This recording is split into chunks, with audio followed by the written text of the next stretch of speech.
每次说到新人这个话题，都会想起刚刚创立 LPL 的初期。那个时候，我们内心最多的就是憧憬。我那年看到的新人，身上都有种血气方刚的特质，那种对奖杯的渴望，现在回想起来，都还有些热血沸腾。2015年的新人们都面临着巨大的挑战，那一年的 LPL 开启了变革的大门，他们必须在前所未有的激烈竞争中生存。我刚来的时候 ，LPL 正面临着前所未有的困境。正是在这样的环境中，联赛的心率悄悄地开始萌芽。初次登上这个舞台，我看到了 LPL 终于摆脱了过往的桎梏，齐心合力，我们把希望寄托于未来。关于和 LPL 的初次相遇，我们都有着不同的经历。这局游戏期待新的面孔。新年来了，我们也将为自己的故事写下序章。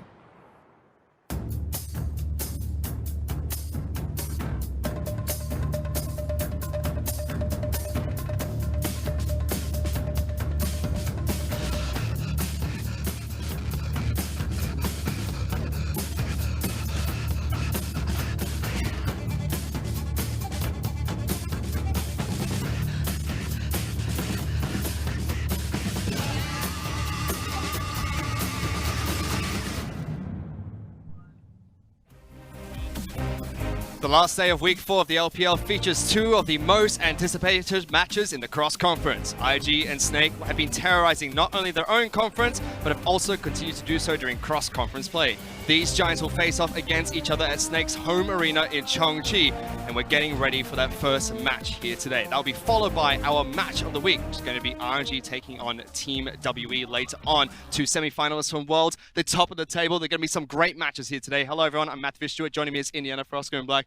And these games are just so exciting, Frosco, and I can't control myself right now. I mean, exciting, one word to put it. Yes, we got some kick-ass games of League of Legends, because that's frankly just what it is. Now, you said that match of the week is RNG versus Team WE. I can't take that crown away from them, but I will say that I am much more excited about Invictus Gaming versus Snake Esports. These are the #1 teams. #1 in Western Conference, #1 in Eastern Conference, and this is the only time that they will ever face unless they clash in playoffs. Well, first, before we dive deeper into that matchup, let's take a look at where the teams stand at the moment, because as you mentioned, they're currently standing top of the table. IG 7-1, Snake 6-1. Later on, we have Team W taking on RNG, both of them sitting at an unexpected 3-4 on the table at the moment, but still, big match between the two of them. Yeah, that's the thing. Our heavy hitters, the EDGs, the WEs, the RNGs. Yes, EDG and WE have scraped in. They've qualified for, or they're in the qualifications playoffs. But RNG, coming out of Chinese New Year, need to work a little bit harder so they can start that ramp up towards the playoffs. We're only in Week 4. You know, the other regions, they worked through Chinese New Year. They're almost about 2 weeks on top of us, but we're just starting to heat up in the LPL. This is the crunch time for teams. But as we mentioned, today's matches are going to be Snake versus Invictus Gaming versus Snake at the Chongqing Arena. Where Snake's home arena currently is based. Although RNG and TW will start at 7 o'clock Shanghai time and could overlap with those games, we'll make sure that we bring you guys all the action from the very start to the finish of set number 2. You're not going to miss any of the hardcore action that's going on today. And like you said, it is in the Snake arena for our first one. So right now we're in our Shanghai base. It's currently empty, but we will be broadcasting from Chongqing, and it's the Snake Pit. You know, teams go in there and they don't come out alive. No, they do not. Only one team has lived in the Snake Pit so far. Now the question is, can IG do the same? Because these two teams have very different playstyles coming onto the Snake Esports, very well known for the team fighting, whereas IG, they draft heavily to try and assert dominance during the laning phase. Yeah, and that's been the thing, whereas Invictus Gaming, they're prioritizing their draft to make sure that they're getting those counter picks, those 1v1 and 2v2 advantages. It means that when they do come together for the 3v3s or the 5v5s, that the composition doesn't quite always fit together. But that's been okay for Invictus Gaming because they're simply better players than you. But as we look at some of their team fighting, just kind of notice that it's not always hyper-organized. Not everyone is there. They're not all collapsing at the same time, and eventually this will burn Invictus Gaming when they start to run into tougher and tougher 5v5 opponents. But as you said, they have the mechanical geniuses of JackeyLove, Rookie, even Baolan stepping up to the plate. and they get that gold lead every time they snowball advantages during lanes to pull off team fights like this. Exactly. It's the fact that they're getting collapsed on, but Rookie, he just flexes. He reminds everyone that he is the best mid laner in the LPL. And even though JackeyLove's not even a part of this fight, you can see him at the very top of your screen on Ezreal. He's going to shift over the wall and be like, what up, guys? It was all me. I'm here to help. Invictus Gaming just continuously walk away with victories that, like you said, are set up from the lane phase that then snowball those advantages to compensate for their 5v5. Whereas on the other side, Snake are all about kind of these shells. They use a lot of the Taric, a lot of the Zac, a lot of the Jarvan, and that's a pretty obvious combo about how it's going to work. You pop the Taric ultimate and you just go in and engage. On top of that, they have 2 top laners from each team that have these playstyles that complement them so well. It's going to be TheShy taking on Flandre here today, and these 2 players, they're the best of the top laners in the LPL at the moment. Yeah, I'm going to go ahead and say that these 2 are the very best of the top lane position that we have. You can see it in Flandre's stats. He's either sitting first, second, or third. Not as noticeable in TheShy stats, and TheShy has been kind of on a downward trajectory, making some mistakes in the 1v1 that we don't normally see from him, but still such a terrifying opponent because it's not just the carry potential, it's also the tank potential that both of these players have. And it kind of seems like that's what's separating them from the rest of the league at the moment. On top of that, TheShy has something that Flandre doesn't at the moment, which he has not been beaten in a series so far since he's joined Invictus Gaming. Yeah, and then it's also the ability to play the 1-4 and the 1-3-1. Both of these teams have top laners that are very accomplished into mitigating side lane pressure or using it correctly and helping set up their teams for late game success. On top of that, they have the support staff in their back pockets being the junglers. You're going to have SofM as well as Ning backing them up. 2 junglers with very different playstyles that, again, complement the team so well. Yeah, if we're looking at the top laners, we then also have to move our attention towards the junglers. And I want to recently kind of talk to Kakao's AMA on Reddit. He recently came out and he said, you know, the Korean style of jungling doesn't work in the LPL. We've had Dandy, we've had Swift, we have Bengi, and none of them really found success that they had domestically. And a lot of the reason is because in the LPL, they don't play around the junglers. You know, it's not the laners reacting to the jungler, following them in for their invades, getting that vision in, and then reacting with the information that you gather. It's the jungler looking at the laners, and you see that in Invictus Gaming. You know, Rookie, they make sure that he gets the red side Rookie pick, that he has that counter potential, and then Ning will just camp his lane over and over, and they'll exploit the snowball from there. Now, why Snake are different is because we have SofM, who is very similar to kind of that Korean style, where he is setting the tempo, he is setting the plays for Snake, and what SofM goes towards, Snake will follow. Which is really curious because, yes, Ning is able to set up Invictus Gaming for success, make sure that they assert the dominance in laning fights, get that goal lead so they can snowball through the team fights.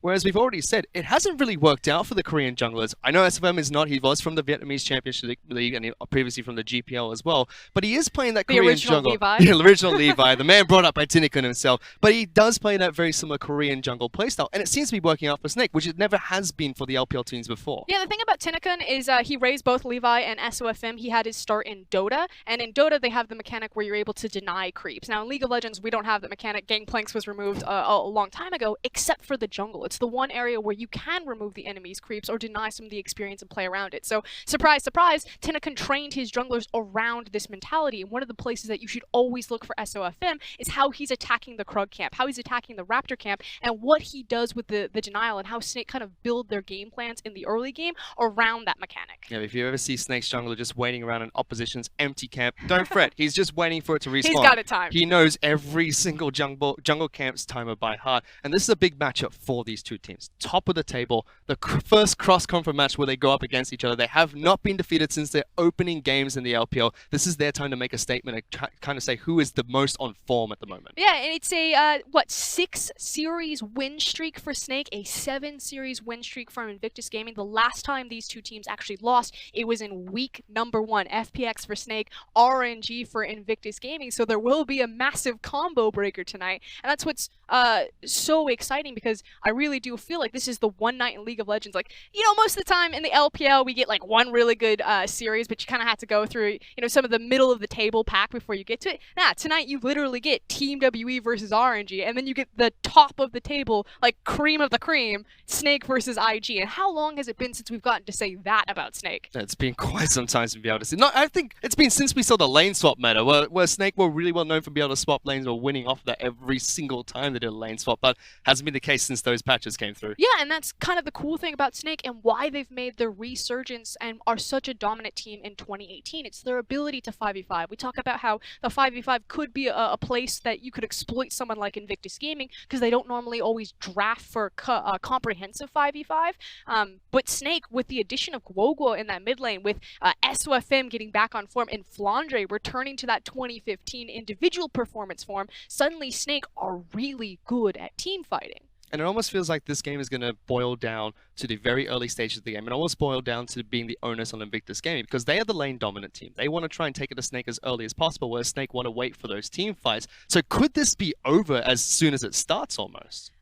It's really going to come back down into the compositions and what they draft. My concern is you kind of have two different iterations of Invictus Gaming. You have the rookie Invictus Gaming and you have the JackeyLove Invictus Gaming. Now, Rookie has said himself in interviews that IG are starting to change up their style. They're taking a step back, putting more of the onus on JackeyLove to be that big carry. And when you put all of your eggs in the ADC basket, it makes sense that you're not going to come online until, you know, later on in the game when they start getting those itemizations. That's what scares me for IG, because that's when the 5v5 really matters and having your tank line in front of you. And it's going to matter if JackeyLove is actually in that fight, as we saw from the highlights earlier. But this is IG's lineup. TheShy in the top lane, Ning in the jungle, Rookie in the mid lane with JackeyLove and Baolan in the bottom lane. And of course, everyone's going to pay attention to Rookie, but for this match in particular, I want you guys to pay attention to the top side of the map, TheShy and Ning, and how they can control this guy. Flandre, SofM, Guoguo, Crystal, and Hudie. Flandre, his TPs have been on fire. And the thing is doesn't matter how big JackeyLove gets if he has to deal with Flandre down in his face. So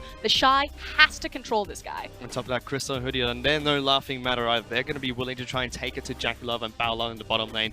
JackeyLove was very hyped coming into the LPL. You know, he kind of died down once they brought on TheShy. It was all about TheShy for the next 5 weeks after he joined his team. But JackeyLove has been stepping up. He's been making these mechanically proud plays as well, and has been really showing they can be a true carry for the team. And it's the strength of Invictus Gaming. It's the fact that they can choose where they're going to beat you. Are we going to beat you through the Jace in the top lane? Are we going to beat you through Orianna and Rookie in the mid lane? Or are we going to beat you with the Kog'Maw on JackeyLove in the bottom lane? And that's why they've been such a devastating team for the LPL to try to dismantle. And as much as we're going to be looking towards top side of the map for this match, we are going to be looking to see how TheShy as well as Flandre's matchup go, because they are the two best top laners in the league at the moment. You always have to take a look at Rookie, especially now that he's going up against Guoguo, who seems to have improved the Snake roster, but it is Rookie after all. Yeah, and the thing is it's always going to come down to the 1v1 champion matchup, and Rookie has been reaching towards his signature picks like the Orianna recently, but if you look at the tape of the early part of 2018, he's been going towards very defensive champions like the Galio. So is Rookie going to put on his carry pants today, or is it just going to be a farm fest in the mid lane? Well, the Giants, who are currently at the top of the table, are about to do battle at the Chongqing Arena, Snake's home arena. We're going to go and get into game number 1, so let's send it over to our casters.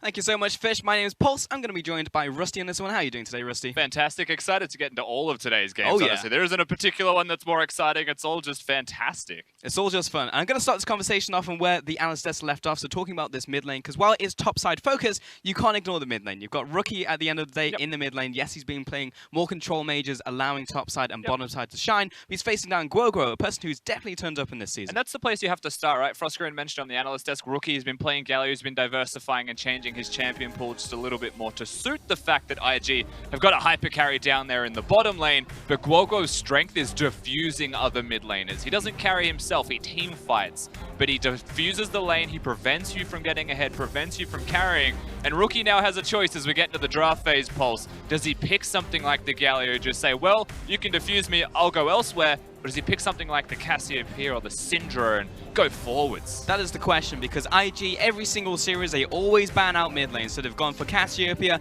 Galio, and Vladimir in this one up against Guoguo. And they're actually looking towards a first pick of their own mid laner in the form of Azir here for Rookie. And just to go over the rest of the bans, it was Zoe, Camille, and Rek'Sai from Snake.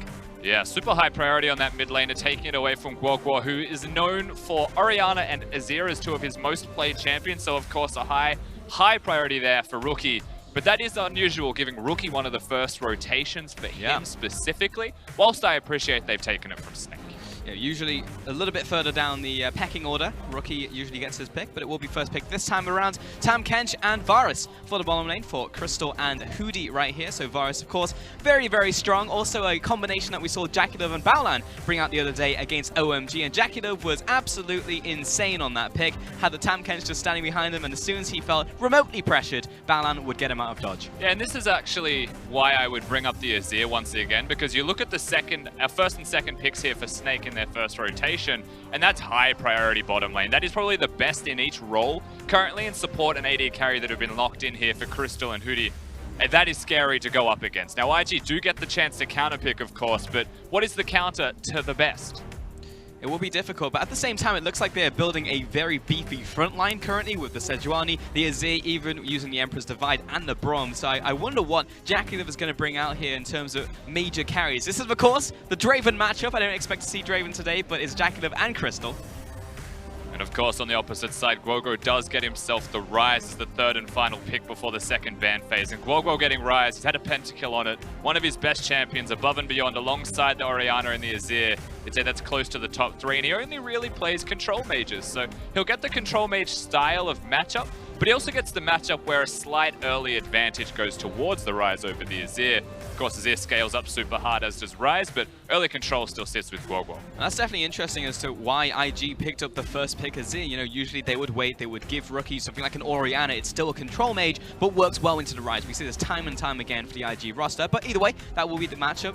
As for the bans, Ezreal banned up against JackeyLove, so starting to take away some of those, and Kalista as well. So really need to start pinpointing that role. On the opposite side, IG will remove Zac, and looking towards their final ban as well. And I don't know if the last remaining ban will be a jungler again. Zac was the last big tank that comes to attention here. The Sejuani already locked in for Ning, so removes himself a part of the tank matchup. They may go for a carry jungler as the secondary ban. Jarvan is the other one, so I'm glad that they removed that. One of SofM's best champions when you're talking towards his role in the jungle.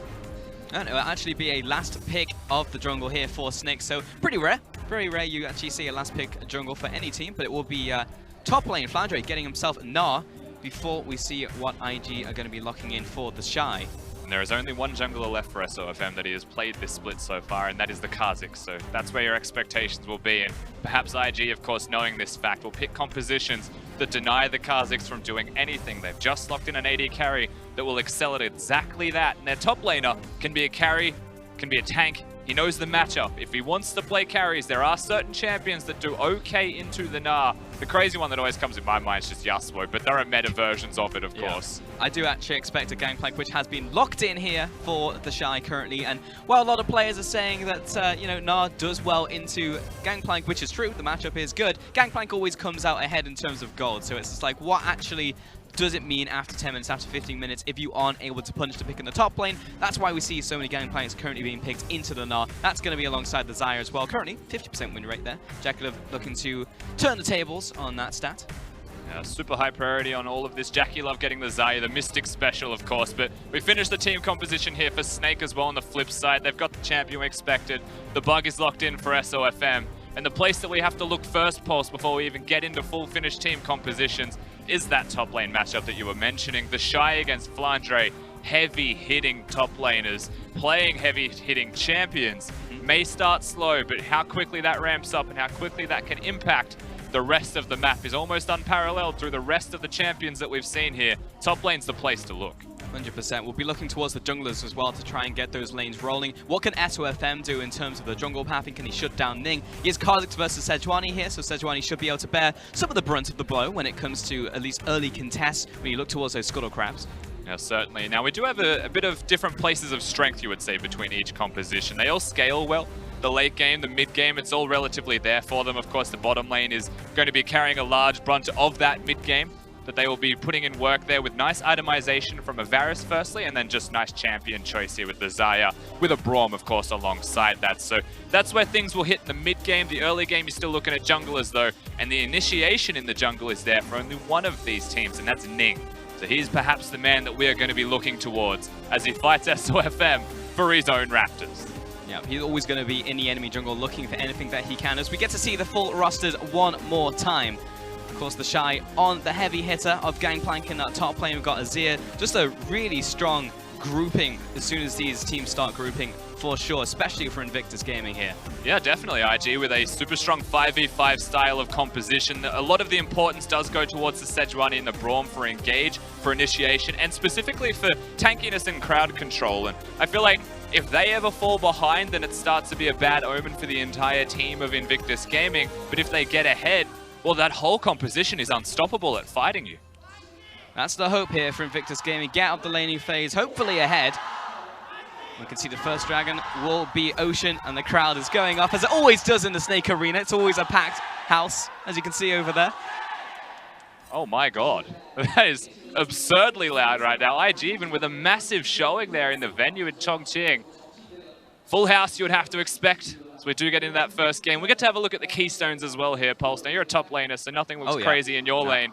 But we look towards the rest of it. The fleet footwork, Sejuani, you won't be seeing that for too much longer, you would imagine. But we're on 8.2, so you will see that here and there.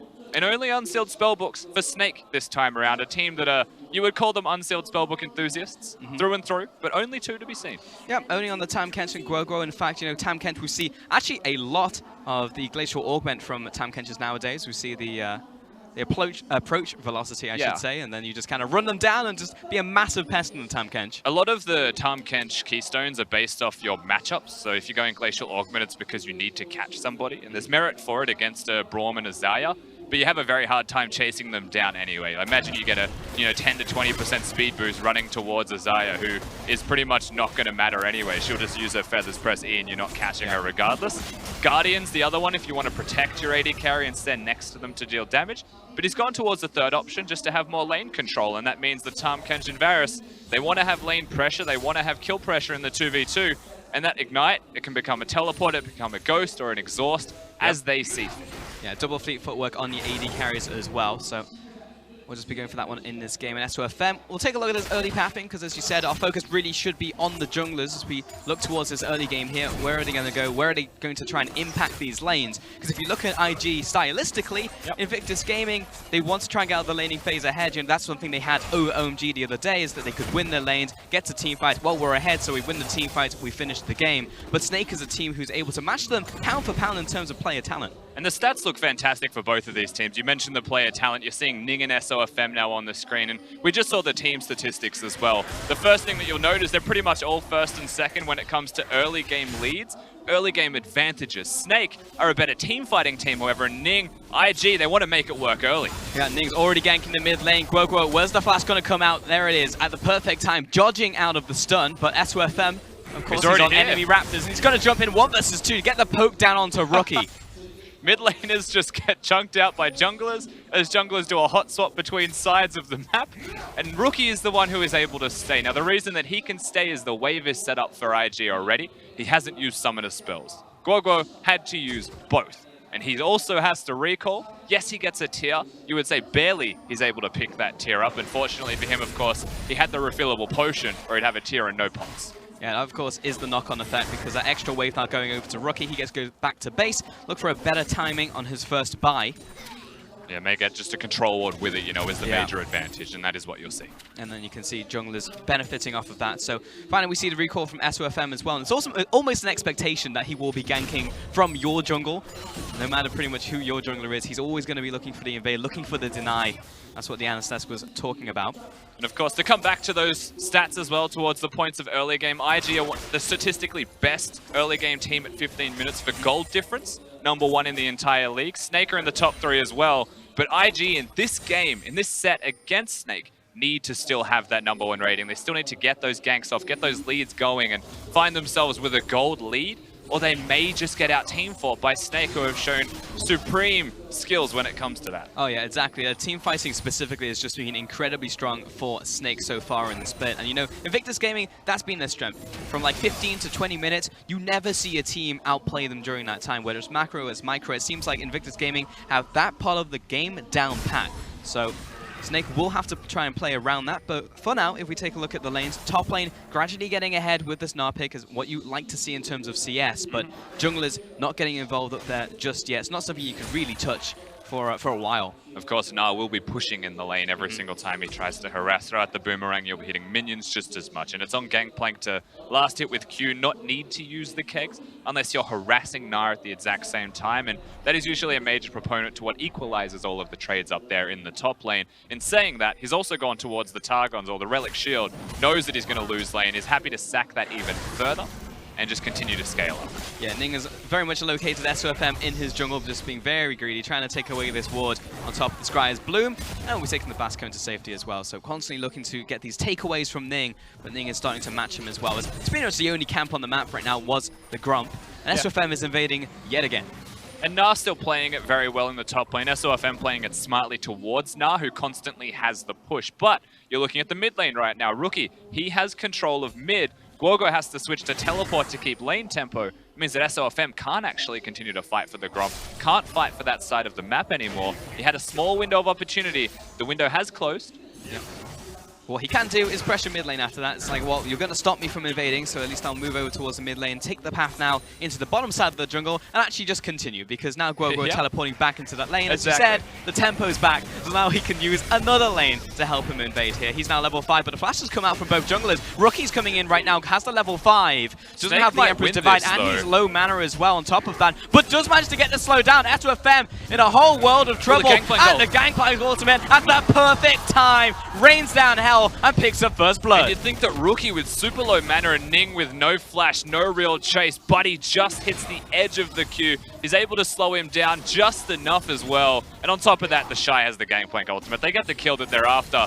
And you'd be very surprised to see that go down if you're SofM. But IG, fully aware of what Snake are going to do, SofM does not change his ways. They punish him for it, and that's such a big early game move for Invictus Gaming. Aware, but the stars definitely align there for Invictus Gaming, like Gangplank getting the level 6 at the perfect time, you know, the very tip, just managing to get the slow down there as well onto SofM, and the fact that Guoguo had pathed around. Hudie is just looking for a meal right now, but Guoguo, he had to move all the way through mid lane, was unable to directly assist SofM. Maybe he would have been able to get like a Rune Prison down onto the aggressing Sejuani. Not the case. That's going to be first blood, and over to Gangplank as well. So if we're looking at any type of CS difference, completely nullified, and then you've got Kleptomancy on top of that. Yeah, and you know, you come into this game and top lane's going to be doing a lot better for himself as a result of all of the trades that happen in the jungle. But it's not just the jungle that causes those trades, it is always the 2v2 involving those mid laners. And before the set, you'd be looking at SofM and Guoguo against Rookie and Ning and saying, well, Rookie wins, but SofM wins. What's the difference? What's really going to be the outcome of this? And so far, the fact that Rookie's able to get there first and there was nothing really available from Guoguo opens up all of this, gives something towards TheShy in the top lane, and suddenly the whole map except for the 2v2 in the bottom, everything from mid to top starts to tip ever so slightly towards Invictus Gaming, but that may be the tip that they need. But it does fit into the game plan, right? Like Invictus Gaming, they have to get ahead in this laning phase so they can transition into that mid game, get to the 15-20 minute mark, and you know, this is pretty much the hallmark of their play currently. They get ahead during that phase of the game. This is going to be set up by what we've seen early and will be very good going up against Snake, because if you get to team fights and you're even, Snake will probably just end up winning, even though you have a composition aimed towards those team fights with the Xayah, with the Gangplank, with Rookie on Azir. And that's the other caveat here as well, though, Pulse. They're getting ahead with a Gangplank Azir that will scale incredibly nicely. So the early leads, even if they lack at team fighting, they don't necessarily need flash coming out from Flandre, but he went mini as he went for the flash right there. Return play in the mid lane from SofM, gets a bit of damage down onto Rookie, but that was just a mismanage of the Rage Bar. Yeah, love the idea from Flandre, but a little bit too late, unfortunately, for him to secure any kinds of kills. Ning just dashed over the wall anyway. Just nice pressure to be seen. Flandre had an opportunity, but unfortunately for him, the flash is gone. So that opportunity wastes a summoner spell, and Ning, you know, he got that camp, he ticked over to 6, well now there's a giant mark. Oh, there's a bullseye in top lane now. Yeah, 100%. TheShy will be looking towards that with his own ultimate there as well. SofM, we'll see if he starts pathing towards top side, because he'll obviously know that this is a potential opportunity now for the jungle. Meanwhile, on the bottom lane, who's going to take a bunch of damage, but will regen a bit of it with his grey skin. And he still doesn't have any potions though, Pulse, so Hudie is going to have to stay at half health. He will. It's a very bad omen for this game when there's pressure now. 3 control wards through the river and red side jungle of IG. Gives them easy entry towards the Drake if they would like, and you can see the vision control around it. SofM's now going to try his best to try and contest this vision. But it's not looking good for them so far, Snake, if the bottom lane's going to continue to trade like that. And it's a teleport Tahm catch. Crystal trading off with JackeyLove in lane as well. JackeyLove definitely getting the better of that one into Crystal. And that's going to be a problem as we transition towards this mid game now. Because Crystal, I mean, he's looking towards that Guinsoo's Rage Blade. We've seen many games where actually we have slow early games, so you can instant purchase the Guinsoo's. You never really feel that power trough. But right here, JackeyLove's probably going to get hit first item. We'll be able to contest Drake, and I don't really see what Snake can do for a while. I think the best case scenario for the current IG roster is to conserve their mana pool and just control the minion waves a little bit further. Ning, he is on the bottom side of the map, so a gank opportunity does present itself down here with the ult if he would like. However, he is about to get spotted by a dying ward, so they know where he is. Rest in peace. Literally a couple seconds off. He took a couple more seconds on Krug Camp. He would have dodged it. But to be fair, what SofM has done over here is litter the area with vision as well. So I think they were going to find him sooner or later. With the caution Snake are currently displaying, and that is the other thing. They're displaying caution actively right now. SofM has been punished once. He said, well, maybe I shouldn't step up that aggressively anymore. Guoguo's got blue, so maybe some mid priority allows it now, but only now. But what IG have done is mitigated one of the very volatile elements on Snake early, which is SofM. You know, this is the guy we were looking at his jungle pathing early. Where is he going to go? How is he going to impact the game? If he doesn't want to go into the enemy jungle, if he doesn't want to go for these ganks, that's perfect. You know, IG get pretty much a free pass in the next couple of minutes. They certainly do, and it's not just Snake that are volatile, it's the top side that could also be considered the same thing. And that's been completely equalized. An advantage you would then say goes to TheShy. So ultimately, big thumbs up goes to IG. Massive thumbs up for their early game.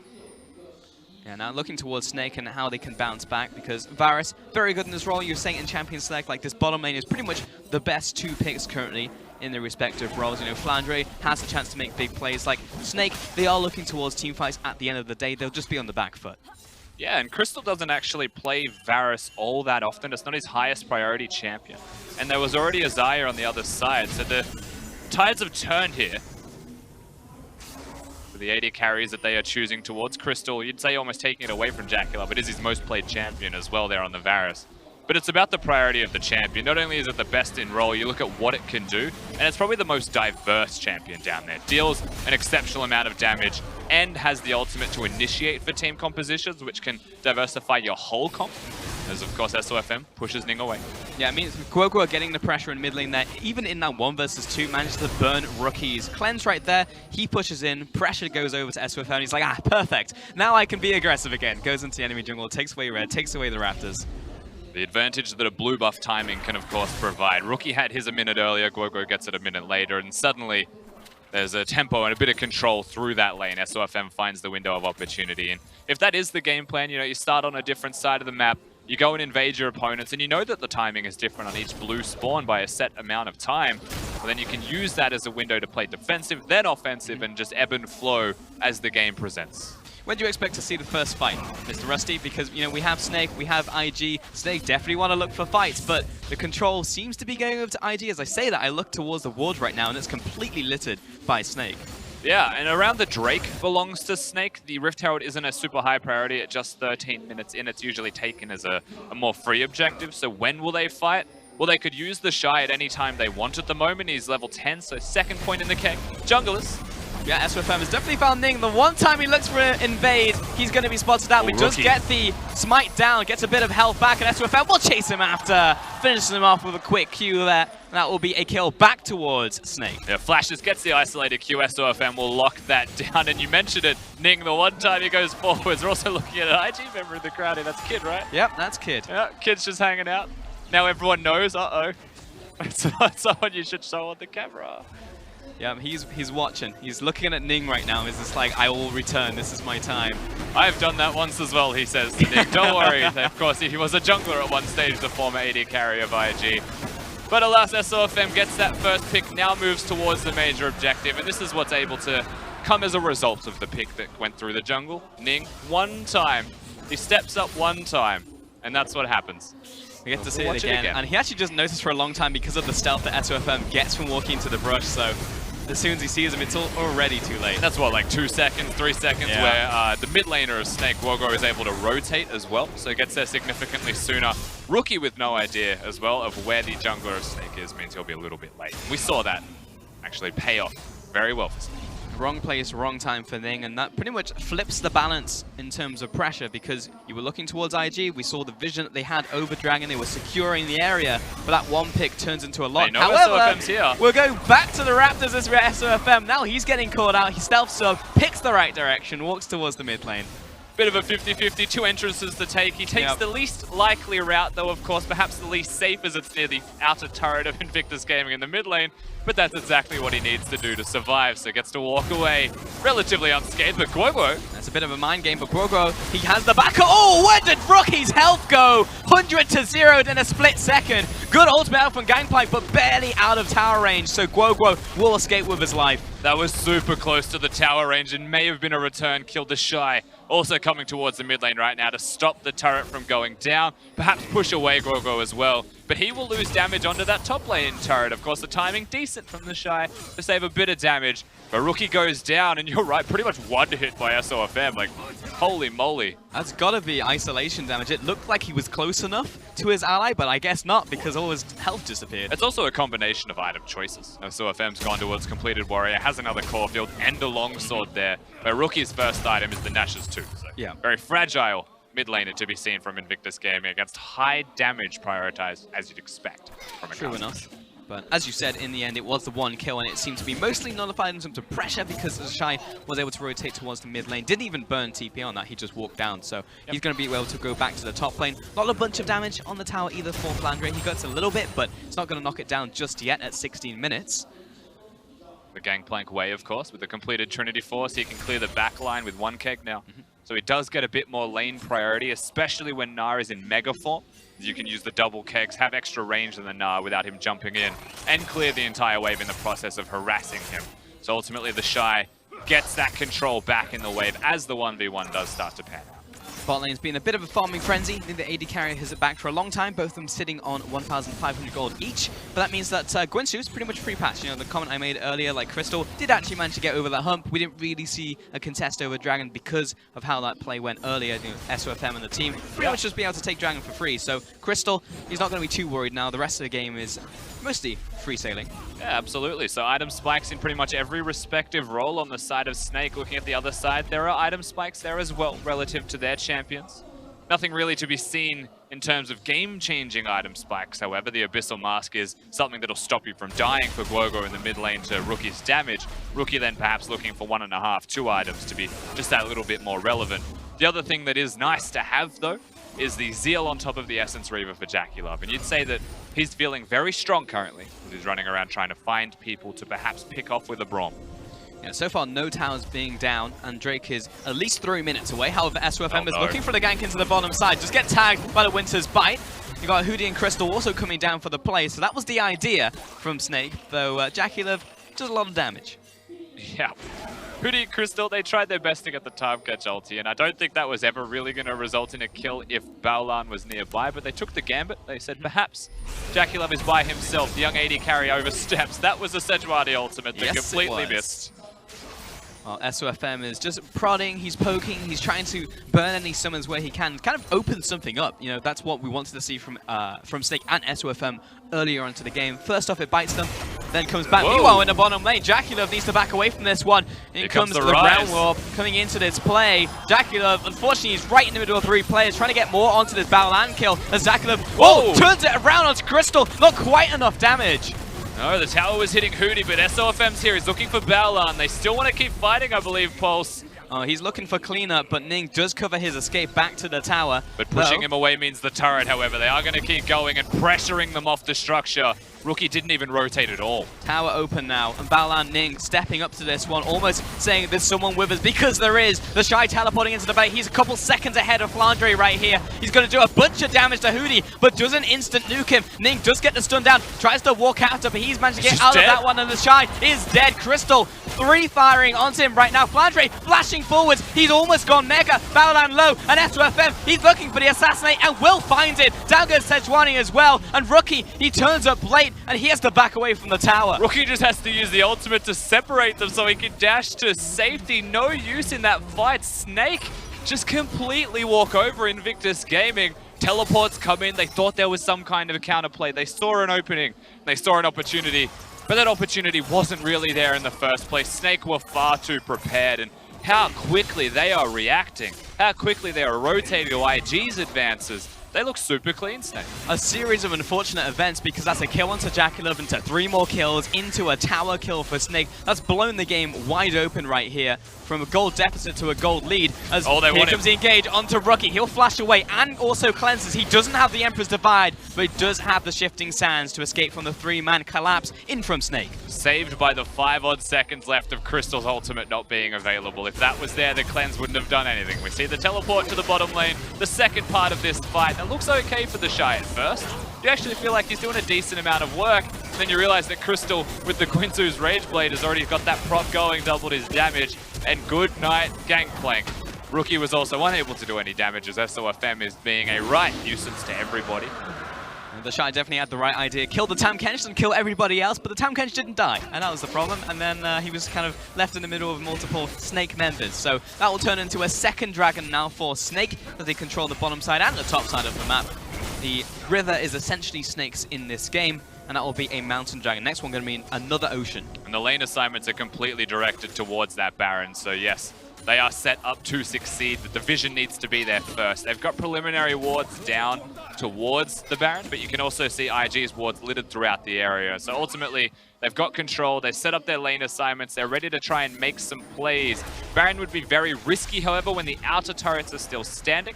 So first things first, you got to trim down those structures, and there they go. Trying to make a play happen into the top side. Ning backing away, and Rookie actually divining this play, shoves everybody towards Ning, but he's not going to die underneath the tower right here, so we can buy a bunch of time for Rookie to waltz out of the top lane and the rest of the team to turn up. They're a bit disconnected from Snake. They're still looking towards SofM. They got him. Forwards, they found out to FM right in the Baron pit. He can't get out of the stun, and he'll fall courtesy of Baolan. And Snake skipped that step 1, clear the vision before they dive. They try and skip that step by Tahm Kench ulting over it, because that was unsuccessful. They then get picked on the back end, and now they threaten the mid lane outer. SofM giveth, SofM taketh, as he dies once more in this game, and we'll be losing a lot from this. A mid lane tower towards Invictus Gaming. You have to remember the gold lead still belongs to IG. It felt like Snake had control, and perhaps if that dive was successful in the top lane, things may have been different. But Ning was protecting Rookie. Ning was taking a lot of the damage. He tanked it, had the stopwatch available, comes up very clutch, and Rookie gets out alive. And how that completely turns on its head. IG, they stop any momentum. They stop any tempo that Snake had. They can now use that to find picks, which they do at Baron, and now the map equalizes. And with this equal map, Snake reassess their strategy. They're 1-3-1-ing now. I mean, super important for Invictus Gaming, right? You were saying that this composition, if they fall behind, not going to be so good for Invictus Gaming, because you have multiple scaling picks. If Snake get ahead, they'll just continue to stay ahead. So that pick, so vitally important for Invictus Gaming. Now, evening this one up, and then we could look towards more team fights, could look towards those objectives, though you would say, because it's Snake in this game, that it would be Snake favored. And there is one thing in this game that stands out to me the most, and it's something that we mentioned during the draft phase, and that's engage. Currently, I think the reason that Snake are comfortable with their engage, which is Crystal for the record, is that they've got a Tahm Kench to protect him. But when you look at Invictus Gaming's team composition, if Crystal ever steps up to engage, well, he's stepping up to a Sejuani and a Braum that'll just turn around and be like, okay, let's do it. They'll just turn around and engage on him. And whilst the Tahm Kench may be there to save him, the reason that I bring this up is that there is an Azir and a Gangplank, and even a Xayah, who do damage in a line, do damage in AoE, and do it in an area that will destroy Crystal, even if Tahm Kench picks him up. Well, SofM just managed to pick up the crab there with the voice spikes, so that's going to be very good for Snake right here in terms of control over the Baron area. And all that time for Invictus Gaming was for naught, as Snake are pretty much moving around as a death squad, looking for a potential kill, looking for a pick, and mostly placing down vision around the Baron. Also grouping around the mid lane, because probably want to knock this one over. The fact that there is currently a difference in terms of pressure because of IG taking the mid lane outer. They haven't got all 5 people here, so they can't commit themselves to it. In fact, they are looking towards top lane. They're going to do a quick rotate instead. Guoguo was already walking up here, so they were definitely not committal towards the mid lane by any means. They just wanted to draw IG's attention towards it, so they could redirect that attention towards top lane. That's 1 extra outer turret gone. 1 outer turret stands before the Baron is safe. and they can control 100% of the vision at times. SofM has chosen to go Duskblade in this game, evolving Ultimate and W, so hasn't gone for... It's almost an Assassin build without the Assassin evolved. You're looking for, you know, the Q and the E usually for those resets, but has chosen to go a bit of both. He's always been an innovator, especially on Kha'Zix. One of his favorite champions, if you think back into past splits as well, when nobody would evolve their ultimate first. You better believe SofM was. He was just that guy. Yep. Now that it's become more meta, you can't stick to what everyone else is going to do, Pulse. That would be foolish. No. But he has gone a bit more standard this time around. The assassin without the assassination. You can still isolate targets, you can still take them down. 3 people on the side aren't tanks. Even jumping on a Xayah with a Duskblade may force her ultimate out of respect, and that's pretty much already a big win if a fight starts that way. I mean, IG have essentially built Glass Cannon right here. This isn't the Gangplank who's gone for the Steric Gauge. He's actually just gone for crit and lethality as well. So he's really just trying to nuke targets as fast as possible. And you have a Glass Cannon Azir who hasn't gone for any tanky items. And you've got a Xayah on there as well. It's just like, try to kill Snake before they can kill IG.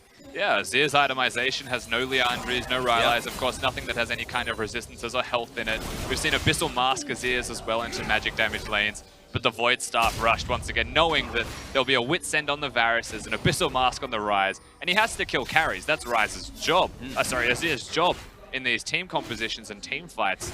So he's built towards it, but you're right, he is the glassiest of glass cannons. It's definitely a little bit scary because it's all on Ning and it's all on Baolan to tank all of the damage here from Invictus Gaming.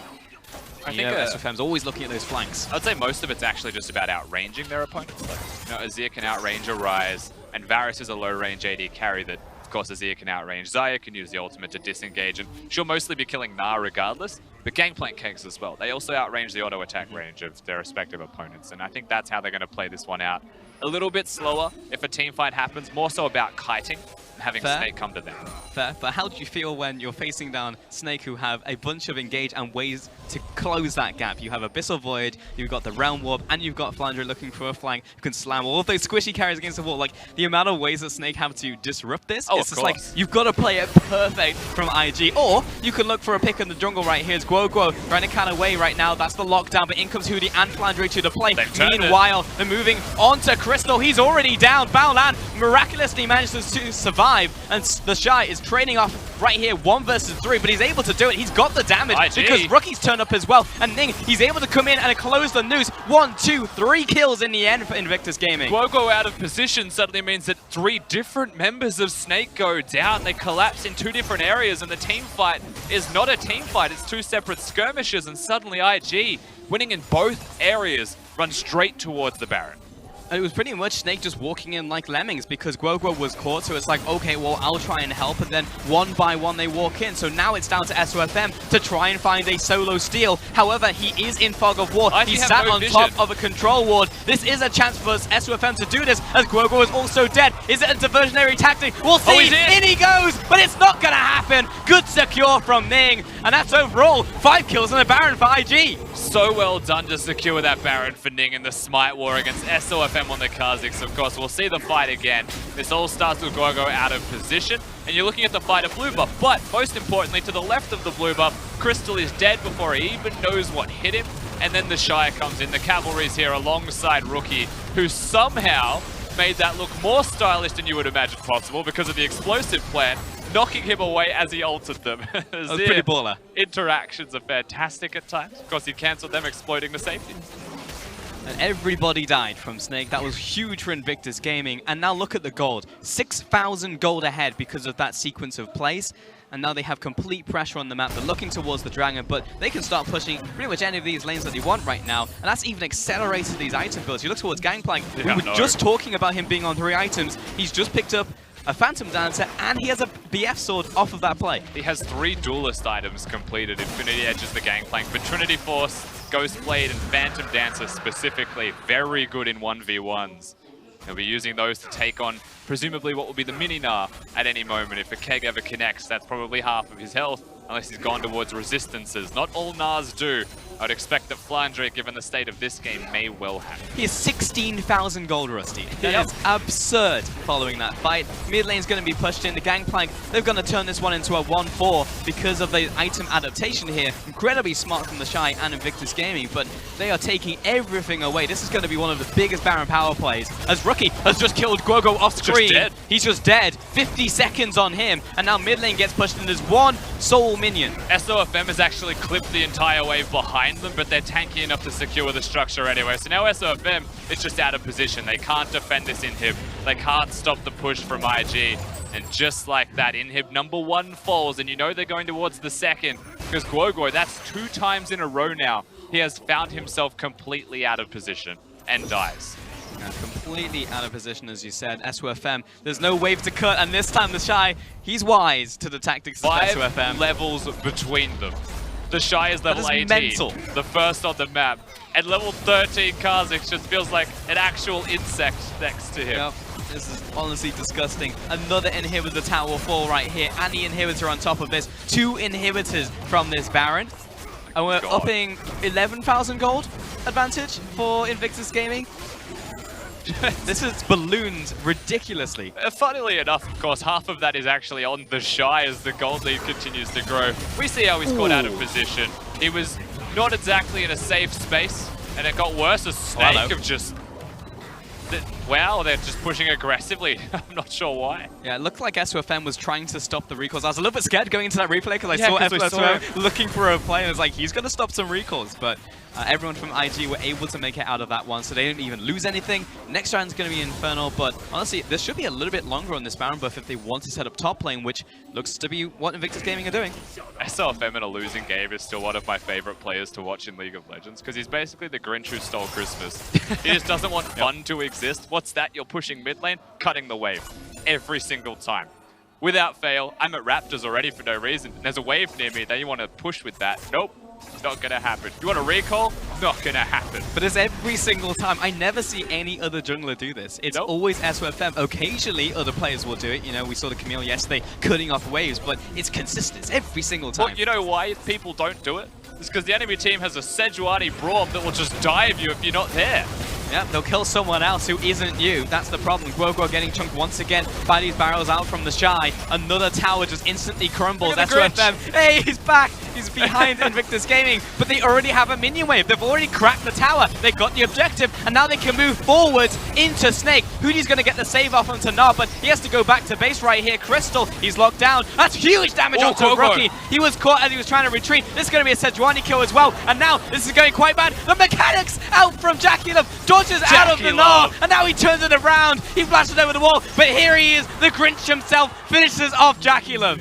He gets the kill. Snake only lose 1 member and they hold the base, but TheShy, the real raid boss, he's still here. And he's trying to corral these super minions, and he means business. He's challenging everybody. Keep them in their base. This is going 1v4. He's like, come on, you got to go back to the spawn pack because I'm going to start hitting your towers. 9-9 now in terms of kills. This game has just been back and forth. But eventually, Invictus Gaming did manage to wrestle control. All right, let's see that one more time because definitely Azir got caught out on the retreat. Yeah, Guoguo picks it off at the end, gets the kill. Rookie misses at the start, so he's just completely gone as terms of usefulness goes with any kind of engage. But Guoguo, he knows he can find the target. Flash gets the E that'll bounce, so even if someone stands in front, he was going to secure that kill and do his damage. JackeyLove is so good at League of Legends, being able to dodge a Flash Gnar ulti and then almost get himself out alive. SofM was there. He stole Christmas from the AD carry of IG.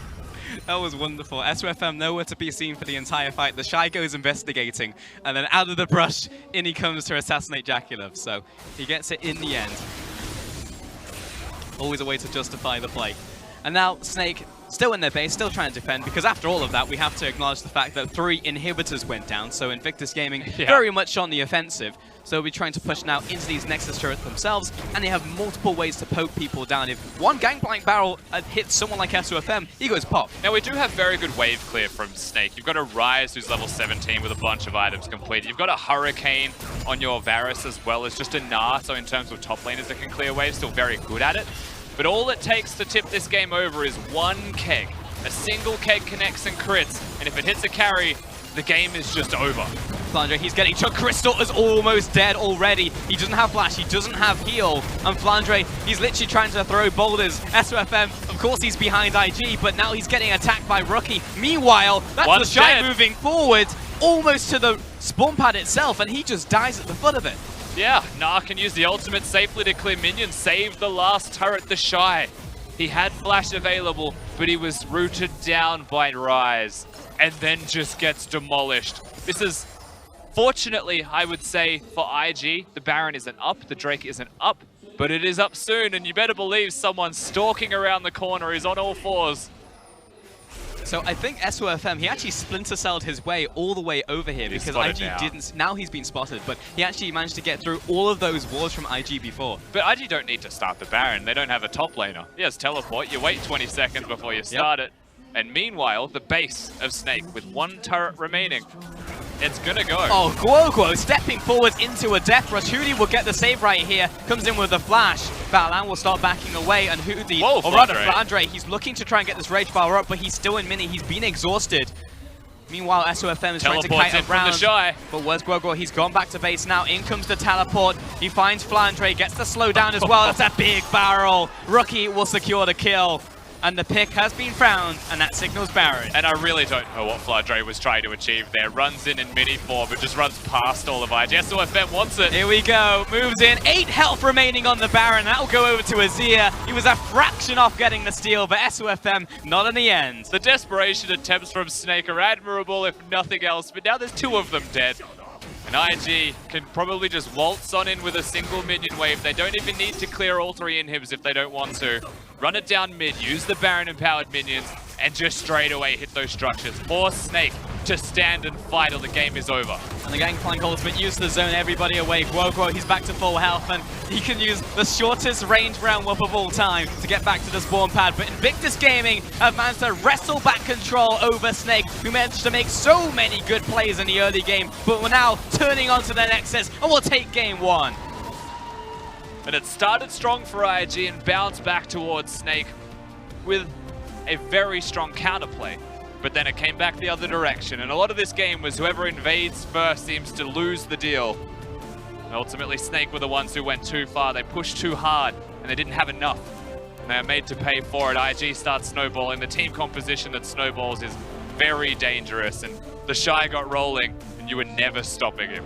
Yeah, TheShy got super fed from that one team fight into the Baron, and that pretty much resulted in that massive goal swing that we saw right there. It was essentially even for, what, 25 minutes of that game up until that Baron play. So yeah, all of that turns into TheShy getting fed. And, you know, you do have to put a lens on Snake at some point, looking towards individual players, because the amount of time Guoguo just died by himself randomly, that's a major problem, you know, for Snake definitely. Right there. He's just finding himself in the middle of 5 people for some reason. And a part of that is the late game being behind and just being out of position, not respecting IG's commitment to going for plays. But for me, the other part of it as well was the dive in top lane. I think that was the biggest problem that Snake encountered. And a large part of that was Hudie deciding to go forwards and Crystal willingly jumping in his arms. And then they were out of position. They couldn't make the play. They didn't set up for the play.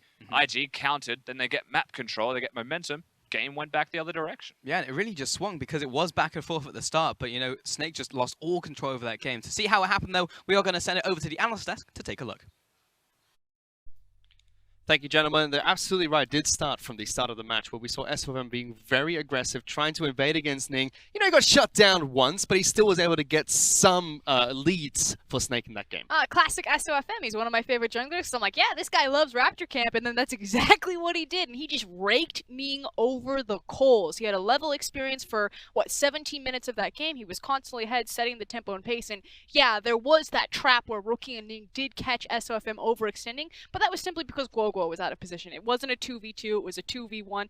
SofM got punished, but from then on, Guoguo was in position, and SofM, I think, ran Ning in that jungle. Yeah, he was able to do well to kick-start the game. However, Snake, they got the advantage, and we thought, you know what, this is going exactly how Snake like it to be. IG don't have any lane presence at the moment. They have the goalie, they could go for their team fights, but they kept making these unforced errors. First with SofM getting caught out, followed by Guoguo getting caught out twice. Yeah, so you kind of have the situation where in the early game, SofM is running Ning. There's no massive leads anywhere on the map for for Invictus Gaming, which is very unfamiliar. But then the map breaks open, there was that big team fight, the 5v5 bottom, and Snake get the better of Invictus Gaming. But the problem is they were unable to break that mid lane tower, which then suddenly, like you were saying, SofM is caught out, Guoguo is caught out multiple times. And we talked earlier at the top of the show where we were saying, you know, Flandre and TheShy, the reason why these guys are so good is because it allows their teams to play a 1-4 or a 1-3-1 because they're so good at manipulating creep waves around the map. Well, Guoguo, he's very inexperienced. He's very green, relatively new to the LPL, and he is not in that same position. And unfortunately, that was really the straw that broke the camel's back. It was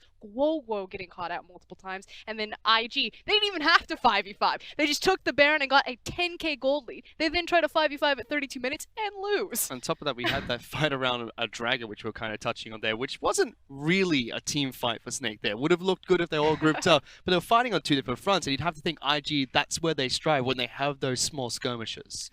Exactly, and that's what it was. It wasn't ever a 5v5, it was a 4v5. Anytime we did see Snake and IG actually meet front to back, all 10 players are there, Snake were getting the better of them, even when Invictus Gaming had gold leads like we saw at the very end.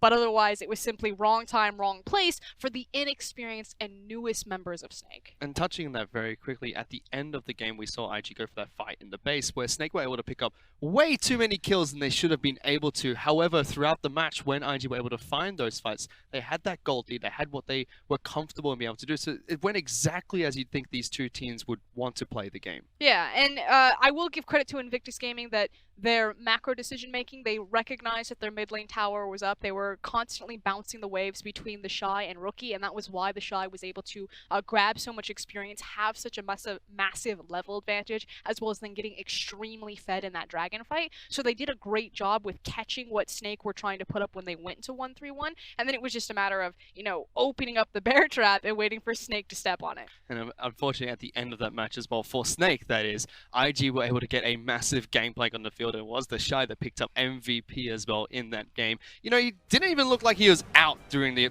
early parts of the match. He looked like he was doing fine underneath his own turret there. Snake were not able to dive him, not able to take him down. He just slowly scaled up. And I'm not a fan of Gangplank. I hate this champion. Get him out of the meta, because the issue is that Gnar is long time considered kind of the soft counter to Gangplank. You know, he can keep him shoved in under the tower. If you have a kill pressure in the jungle, you can look for those dives in the top lane to punish this.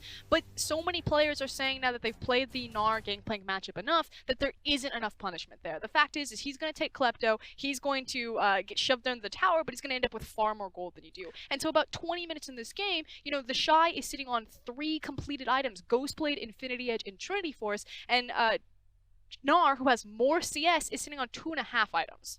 So that was TheShy who was able to scale up later on in the match, not able to be shut down by Gnar in that top lane. For now, though, we're going to go into a very short break. We'll be back with game number 2 in just a bit.